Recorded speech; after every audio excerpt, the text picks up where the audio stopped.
Hello everyone. Should have gotten this lined up. Let me know if you can see and hear us okay on this super humid day, muggy, and we may get interrupted by thunderstorms, I'm not sure. But let us know if you can see us. We are excited for you to be joining in. I think I see some viewers here. Say hello. Let us know where you're calling in or watching it from. I hope that it's nicer weather wherever you are. Dozer is just doing what I wish I could be doing right now. It's just relaxing and trying to just stay as cool as possible. But we are going to be hanging out with some cows today. Can you see and hear us all right? Just let us know. We're getting a little Wi-Fi upgrade today, so I just want to make sure that we are still streaming nicely. Hello everyone.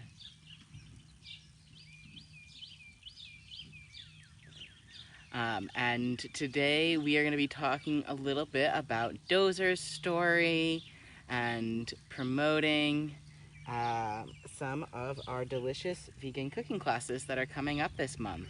So we've got, in case you are interested in getting more involved with the sanctuary, checking out more of the programming that we have to offer, no matter where in the country or the world you are at, you can join us on virtual tours as well as virtual cooking classes. And on the 10th, we have a Passport to Morocco vegan cooking class coming up. And on the 15th, I'm really excited about this one. Really excited about this one. Is a homemade vegan pasta class that you don't even need a pasta maker for. So hi everyone. I could see more folks tuning in now. So we are just hanging out with Dozer here. Dozer is he's watching something out there. I don't know who he's looking at. Dozer is one of our rescued cows who you can now see on tours most days. So most of our public tours actually have been saying hello to Dozer. We're very excited that he is becoming a social dude and getting to bask in love and attention, because Dozer has not always been the most comfortable around humans, which is totally okay. So what we do as a sanctuary, of course, is that we're rescuing them from situations where they aren't being treated super well. And Dozer was rescued from a situation as a youngster. Oh, we've got a question from Teresa. Are the tours on our website? Yes, tours are on our website. So public tours you can book for Saturdays and Sundays now through the end of November. You can buy your tickets online in advance. We request that you do buy your tickets online in advance because they have been filling up. So the calendar is all on the website. We'll leave a link in the comments. But any of the days that you can buy tickets for, it will be up. And if it looks like there aren't tickets available for that day and it's a weekend day, it just means that we're sold out. If you're having any trouble with the website, you can email me at tourstaff@casanctuary.org and we'll get it all sorted, because we are excited to be able to be welcoming everyone here to the sanctuary, all that good stuff. Are you standing up? I'm gonna stand up. If Dozer's standing up, I'm gonna stand up. If Dozer's not standing up, we'll stay on the ground. But he's a big enough dude. Oop, we've got a little tail stretch happening back there. That's a little tail stretch. Are you gonna curl it slightly more, my dude? Oh. No, we're gonna relax the tail a little bit. He's watching a feed truck go by. Oh, he may have been trying to get rid of some flies on his tail. It is brutal. It is brutal. So, fly season for these guys. Right, Dozer? I know. Does anyone know what type of cow Dozer is? Go ahead, leave a guess in the comments, and it is relevant to his overall rescue story. So I'm gonna hold off on sharing his rescue story for just a minute until you can take a guess of what kind of cow he is, because it is super, super relevant. And also, if you have any questions about Dozer or his friend Rudy, who's sort of behind the camera right now,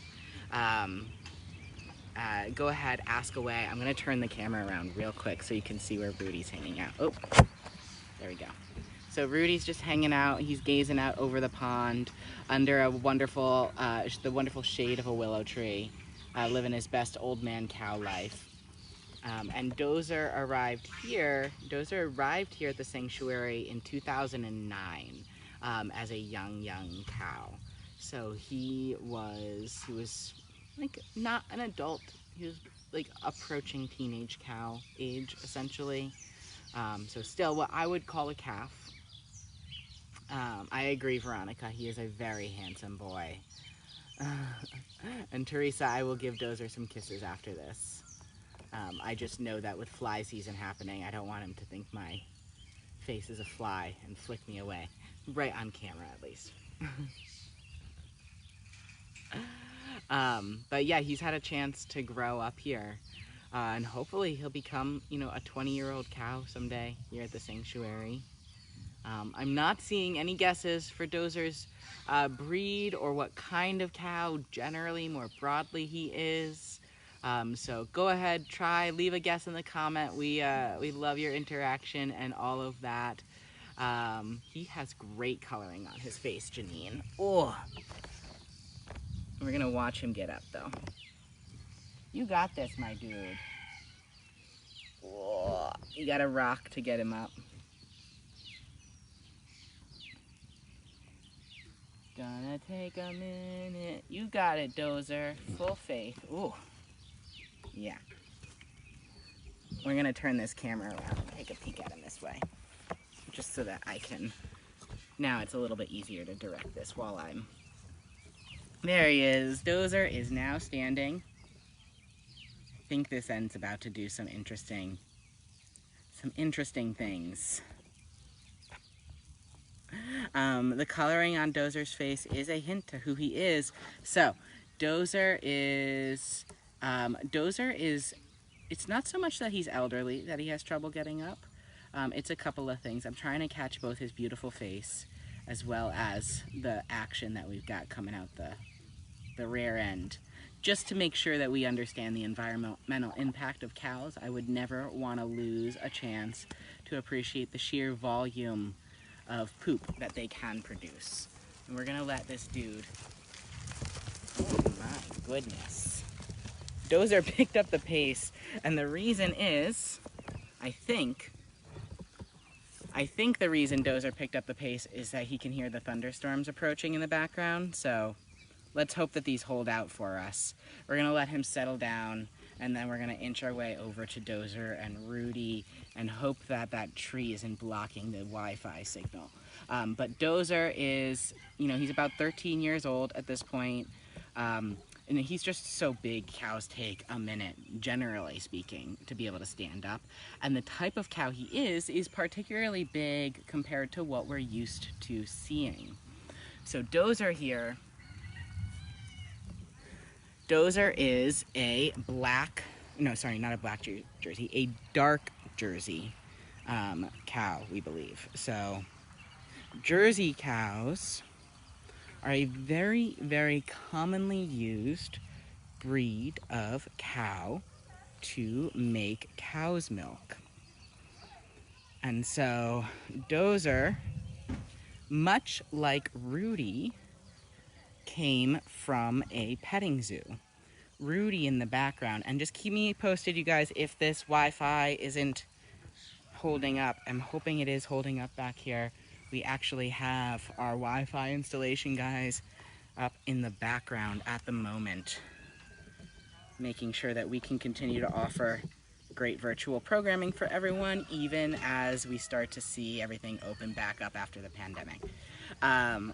Or during the pandemic, but when things are a little bit more under control, because there is still a pandemic. Dozer is a dark Jersey steer.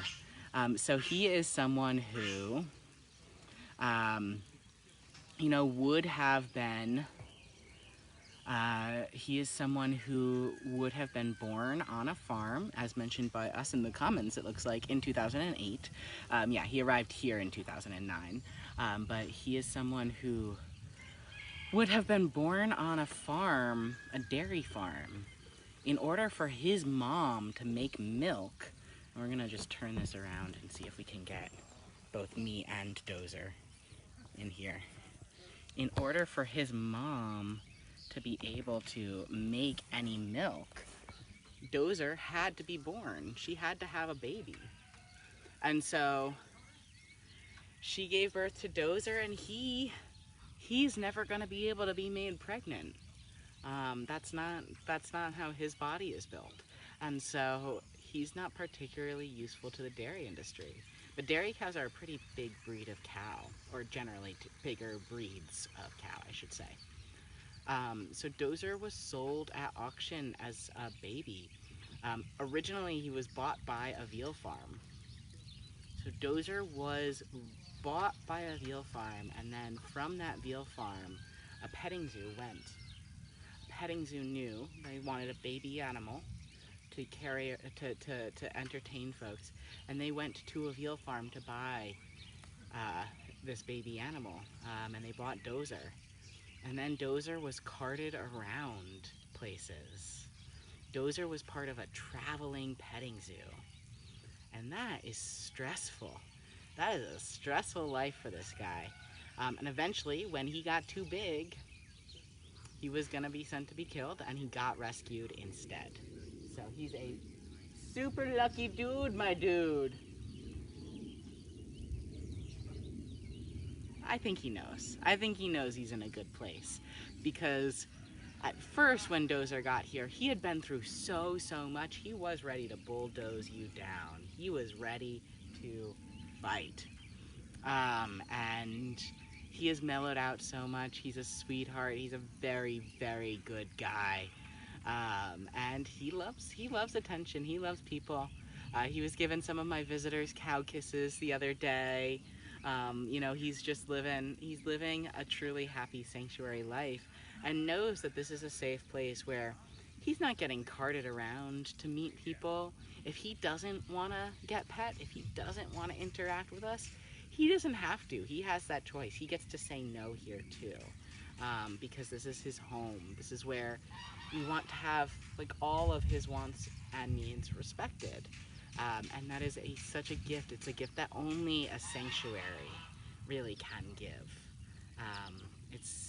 We have these rescued animals who are... Hi folks! You may have lost our last broadcast. I'm just gonna duck in here and add a little bit more. I left the cow field. It looks like our Wi-Fi upgrade process did cost us our Wi-Fi briefly there, but they're not working on this part of the network. So we have moved over here. We're hanging out in the barn. It's a totally different change of scenery here, but looking forward to hopefully getting back a few of you in our audience. Let me know what you last heard when we were talking about Dozer. And let's see if I don't want to be too close to that fan back there because the sheep are staying nice and cool. But that fan is loud because it's ultra powered, because it is meant to cool off a barn and keep the sheep happy and content. Lena, Seneca, let's see who we can get here. So I had been talking a little bit about how Dozer had been from a traveling petting zoo. And we're gonna just switch over probably to the sheep stories real quick, but I wanted to finish up and at least finish a brief thought there about Dozer.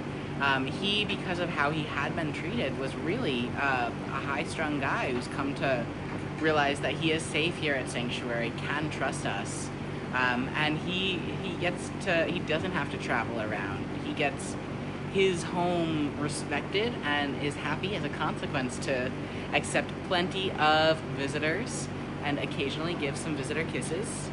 This is Atticus back there, one of our biggest sheep. And Seneca is still working on her overall Come here, Seneca. Seneca is still working on her overall shedding situation. So, now we were going to talk a little bit. We were going to talk a little bit today about the heat and how we keep the animals cool in the heat, because it is brutal summer weather for us. Come on, Atticus.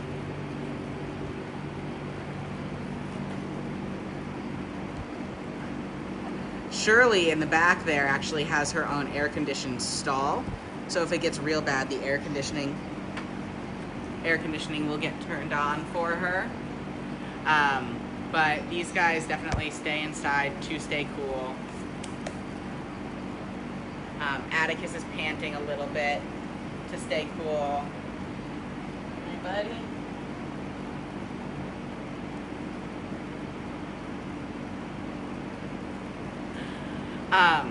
And on days like today, our work keeps going on. We show up, we sweat it out in the heat, we try to stay cool as we can and stay hydrated and protect ourselves from the sun, but our job is to still show up and take care of these animals every single day. And so we do that, and we are so, so grateful to our wonderful animal care staff who help us to do that as well. But we are not the only people who do our jobs every single day. And I'm going somewhere a little bit astray with this. But I wanted to talk briefly, like today, on our ultra hot days and our ultra cold days, I think about the fact that there are still animals who go on 16-hour transports to the end of their lives, no matter the weather. No matter the weather. So on days like today, there are thousands of animals in trucks that are not air conditioned. Shirley's air conditioned stall back there, you can just see a lump of her butt, is an anomaly. One that we think she deserves for her overall well-being. One that we know she deserves for her overall well-being. But they will travel in conditions where inside the trucks it is negative 45 degrees Fahrenheit to 113 degrees Fahrenheit inside those trucks. And that is a lot of strain on their bodies. And I also think about little Dozer getting trekked around in petting zoo season. What he wants to do on a hot summer day, honestly, is not cuddle with me. What he wants to do is walk away into the shade and just kind of pant it out. And that's what he gets. As well as on our hottest days, a lot of times these guys will also get their like pig and sheep popsicles.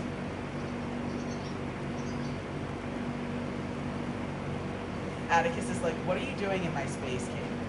What are you doing in my space? But we know exactly where we can find the sheep on a hot day. They are in this barn aisle. They are chilling out. Once the weather drops a little bit in the mornings and in the late afternoons or rather early evenings when it's a little bit cooler, that's when they forage. They run out and about to do their grazing and do all of the things that they would love to do if the weather were just slightly nicer. And Atticus, that's such a wet mouth just from all the panting. The barn aisle is a delightful place. Honestly, I'm much more comfortable in here right now, so whoops with the Wi-Fi, but thank you, Wi-Fi.